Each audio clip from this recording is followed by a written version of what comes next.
সুপ্রিয় দর্শক শ্রোতা, আমন্ত্রণ জানাচ্ছি বাংলাভিউ রাতের সংবাদে। সাথে আছি আমি সত্যজিৎ সিংহ। শুরুতেই শিরোনাম। সিলেটে 17 পদাতিক ডিভিশনের 4টি ইউনিটের পতাকা উত্তোলন। দেশের সার্বভৌমত্ব রক্ষার পাশাপাশি প্রাকৃতিক ও মানবসৃষ্ট দুর্যোগ মোকাবেলায় গুরুত্বপূর্ণ ভূমিকা রাখছে সেনাবাহিনী, জানালেন সেনাপ্রধান।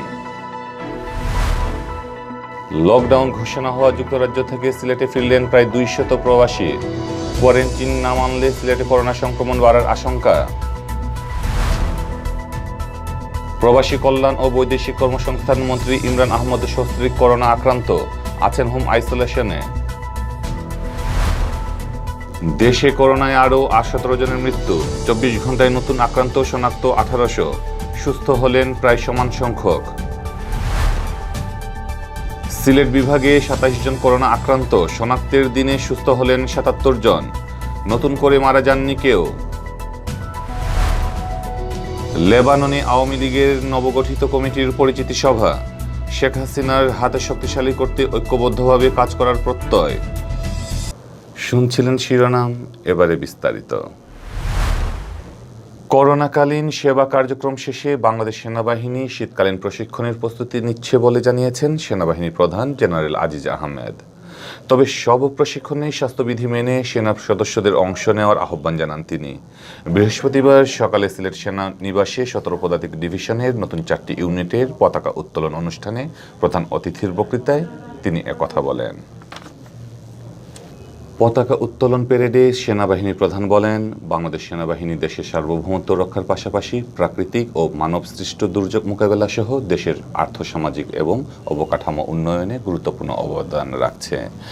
একই ধারায় ভবিষ্যতেও দেশের অখণ্ডতা রক্ষা ও জাতীয় যে কোনো প্রয়োজনে সেনাবাহিনীকে সর্বোচ্চ ত্যাগ স্বীকারে সদা প্রস্তুত থাকতে হবে। এ সময় 17 পদাতিক ডিভিশনের জিওসি ও এরিয়া কমান্ডার মোহাম্মদ জুবায়ের সালেহীন উপস্থিত ছিলেন। বাংলাদেশ সেনাবাহিনীর 50 field regiment artillery, 75 field ambulance, 2 para commando battalion এবং অর্ডিন্যান্স ডেপো সিলেটের পতাকা উত্তোলন করেন সেনাবাহিনী প্রধান। পতাকা উত্তোলনের এই শুভক্ষণে আমি কৃতজ্ঞতা জ্ঞাপন করছি গণপ্রজাতন্ত্রী বাংলাদেশ সরকারের মাননীয় প্রধানমন্ত্রী শেখ হাসিনার প্রতি, যার মহতী উদ্যোগে বাংলাদেশ সেনাবাহিনীর পরিধি দিন দিন বৃদ্ধি ও আধুনিকায়ন করা সম্ভব হচ্ছে। আমি কৃতজ্ঞতার সাথে স্মরণ করছি আমার সকল পূর্বসূরীদেরকে, যাদের নিরলস পরিশ্রম ও ঐকান্তিক প্রচেষ্টায় বাংলাদেশ সেনাবাহিনী আজ একটি দক্ষ, সুশৃঙ্খল ও সুপ্রতিষ্ঠিত বাহিনী রূপে। করোনা সংক্রমণ বেড়ে যাওয়ায় যুক্তরাজ্যে ফের লকডাউন ঘোষণা করা হয়েছে। এই অবস্থায় বৃহস্পতিবার যুক্তরাজ্য থেকে বাংলাদেশ বিমানের একটি ফ্লাইটে 193 জন যাত্রী সিলেটে এসেছেন। সকাল 10টায় ওসমানী বিমানবন্দর হয়ে দেশে ফেরেন তারা। প্রবাসীরা যথাযথভাবে কোয়ারেন্টিন মেনে না চললে সিলেটে সংক্রমণ বাড়ার আশঙ্কা করছেন সচেতন মহল। বৃহস্পতিবার সকাল 10টার দিকে লন্ডন থেকে বিমানের ফ্লাইটটি অবতরণ করে ওসমানী বিমানবন্দরে। লকডাউন এলাকা থেকে আসা যাত্রীদের নিয়ে এরপরেই বিমানবন্দরে শুরু হয় হুলস্থুল। স্বাস্থ্য পরীক্ষায় কারো শরীরে করোনা উপসর্গ পাওয়া না গেলেও তাদেরকে প্রাতিষ্ঠানিক কোয়ারেন্টিনে পাঠানো হবে কিনা এ নিয়ে সিদ্ধান্তহীনতায় পড়েন সংশ্লিষ্টরা। পরে কোনো ধরনের নির্দেশনা ছাড়াই বিমানবন্দর থেকে ছেড়ে দেওয়া হয় তাদেরকে। সিলেট ওসমানী বিমানবন্দরের ব্যবস্থাপক হাফিজুর রহমান জানান, বৃহস্পতিবার সকাল 10টায় বিমান বাংলাদেশ এয়ারলাইন্সের একটি ফ্লাইট যাত্রীদের নিয়ে সিলেট ওসমানী বিমানবন্দর অবতরণ করে। দেশে ফেরা যাত্রীদের কোয়ারেন্টিন পালনের নির্দেশনার ব্যাপারে জানতে চাইলে তিনি কথা বলতে বলেন বিমানের স্টেশন ম্যানেজার এটিএম শামসুজ্জামানের সাথে, কিন্তু শামসুজ্জামানও এ ব্যাপারে স্পষ্ট কোনো কিছু জানাতে পারেননি। সিলেটের সিভিল সার্জন ডক্টর প্রেমানন্দ মণ্ডল জানান, যাত্রীদের স্বাস্থ্য পরীক্ষার পর পুলিশ ও র্যাবের কাছে যাত্রীদের দেওয়া হয়েছে, এখন তারা করণীয় নির্ধারণ করবেন। কিন্তু র্যাব ও পুলিশের দায়িত্বশীল কর্মকর্তারা জানিয়েছেন বিমানবন্দরের যাত্রীদের তাদের কাছে হস্তান্তর বা সমঝে দেওয়ার কিছুই নেই। সিভিল সার্জন ভুল তথ্য দিয়েছেন।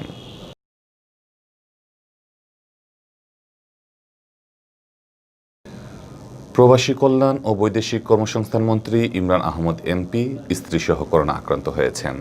তারা দুজনেই বাসায় চিকিৎসা নিচ্ছেন। তাদের শারীরিক অবস্থা ভালো আছে বলে জানিয়েছেন মন্ত্রীর একান্ত সচিব মোহাম্মদ রাশেদুজ্জামান। রাশেদুজ্জামান জানান, করোনা পরীক্ষার জন্য বুধবার মন্ত্রীর নমুনা সংগ্রহ করা হয়। বৃহস্পতিবার পরীক্ষার ফলাফলে করোনা পজিটিভ আসে। আর মন্ত্রীর সহধর্মিণী অধ্যাপক নাসরিন আহমেদের করোনা পজিটিভ আসে 4 দিন আগে। তিনি ঢাকা বিশ্ববিদ্যালয়ের সাবেক উপাচার্য।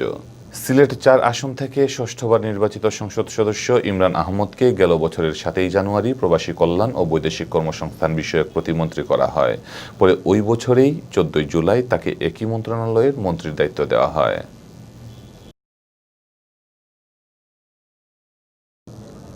দেশে গেল 24 ঘন্টায় করোনা ভাইরাসে আক্রান্ত হয়ে আরও 17 জনের মৃত্যু হয়েছে। তাদের মধ্যে পুরুষ 14 জন ও নারী 3 জন। তারা সবাই হাসপাতালে চিকিৎসাধীন অবস্থায় মারা যান। এ নিয়ে ভাইরাসটিতে মৃতের সংখ্যা বেড়ে দাঁড়ালো 6021 জনে। বৃহস্পতিবার বিকেলে স্বাস্থ্য অধিদপ্তরের অতিরিক্ত মহাপরিচালক অধ্যাপক ডক্টর নাসিমা সুলতানা স্বাক্ষরিত করোনা বিষয়ক এক সংবাদ বিজ্ঞপ্তিতে এ তথ্য জানানো হয়। গেল 24 ঘন্টায় করোনা আক্রান্ত নতুন রোগী শনাক্ত হয়েছেন আরও 1842 জন। ফলে দেশে মোট শনাক্ত রোগীর সংখ্যা দাঁড়ালো 4,16,006 জনে। এছাড়া নতুন করে সুস্থ হয়েছেন 1891 জন।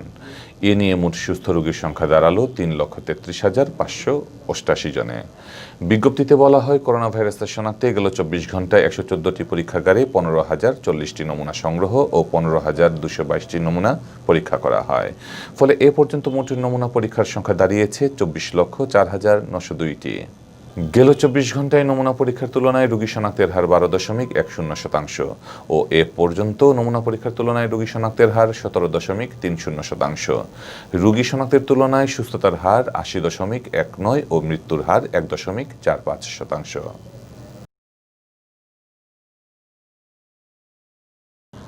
গেল 24 ঘন্টায় সিলেট বিভাগে আরও 27 জন করোনা আক্রান্ত রোগী শনাক্ত হয়েছেন। একই সময় সুস্থ হয়েছেন আরও 77 জন। আর এ সময় সিলেট বিভাগে কোভিড-19 রোগে আক্রান্ত হয়ে কোনো মৃত্যুর ঘটনা ঘটেনি। বৃহস্পতিবার সকালে স্বাস্থ্য অধিদপ্তরের সিলেট বিভাগীয় পরিচালক ডক্টর সুলতানা রাজিয়া স্বাক্ষরিত কোভিড-19 প্রতিবেদনে এ তথ্য জানানো হয়।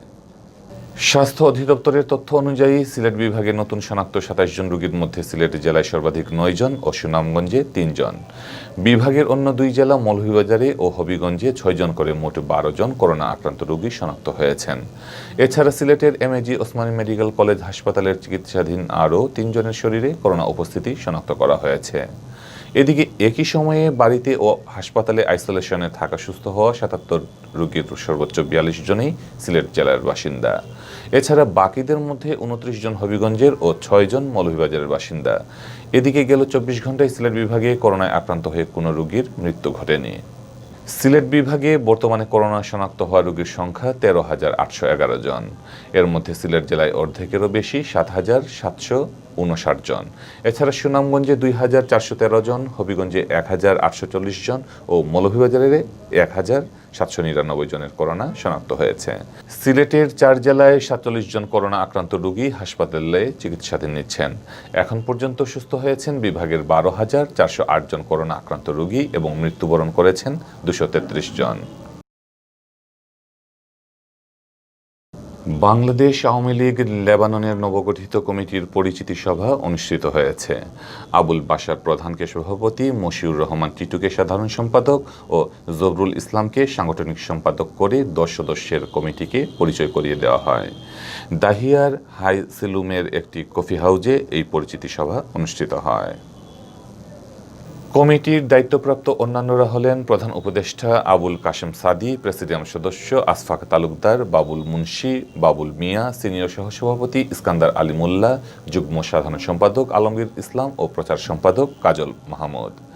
আবুল বাশার প্রধানের সভাপতিত্বে এবং মশিউর রহমান টিটু ও এস.এম. জসিম যৌথ সঞ্চালনায় সভায় উপস্থিত ছিলেন জাকির হোসেন, কবির নিয়াজি, টিপু চৌধুরী, রুহুল আমিন, রেজাউল ইসলাম, সুজাত মিয়া, ইব্রাহিম খান, খুরশেদ আলম, মিয়া মোহাম্মদ মুমিন, রানা ভুইয়া, শাহেদ খান সহ আরও অনেকে। জাতির জনক বঙ্গবন্ধু শেখ মুজিবুর রহমানের আদর্শকে বুকে ধারণ করে ও বঙ্গবন্ধু কন্যা শেখ হাসিনার হাতকে শক্তিশালী করতে কাজ করার প্রত্যয় ব্যক্ত করেন নবগঠিত কমিটির নেতারা। এতক্ষণ দেখছিলেন বাংলাভিউ রাতের সংবাদ। কিছুক্ষণ পর শুনুন সিলেটের আঞ্চলিক ভাষায় রাতের সংবাদ। দেখার আমন্ত্রণ জানিয়ে বিদায় নিচ্ছি। সাথে থাকার জন্য ধন্যবাদ।